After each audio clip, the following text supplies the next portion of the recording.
স্বপনদা মাধ্যমিক ডিউটি পর এখানে স্বপনদা আসছেন। স্বপনদাকে একটু কেমন অভিজ্ঞতা সেরকম একটু দু লাইন কথা বলতে হলো। স্বপনদা একটু যদি বলেন, মানে কেমন দীর্ঘ লাগলো? সকালবেলায় আমরা সেই 6টার সময় বাড়ি থেকে বেরোতাম, তারপরে এসে সেই অভিযান আজকে শেষ হলো। আমরা সুস্থভাবে ঠিকঠাকভাবে নাইট স্কুলে ডিউটি করলাম এবং ছাত্ররাও ঠিক সঠিকভাবে পরীক্ষা দিয়েছে, আমাদেরকেও সহযোগিতা করেছে, আমরাও সহযোগিতা করেছি। তার মধ্যে দিয়ে পরীক্ষা সম্পূর্ণ হলো সুষ্ঠুভাবে। এই নাইট স্কুলের যে স্টাফ ছিল যারা, তারাও খুব ভালো সহযোগিতা করেছে, আমাদেরকে মিড ডে মিলের ব্যবস্থা করেছে।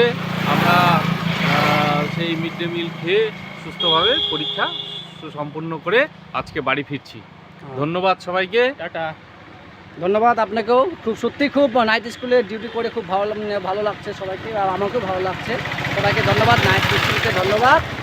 আর আমাদের সমস্ত স্টাফগণ আমরা খুব আনন্দের সঙ্গে ডিউটি করেছি। Thank you. এখন আমরা একটা ছবি করব।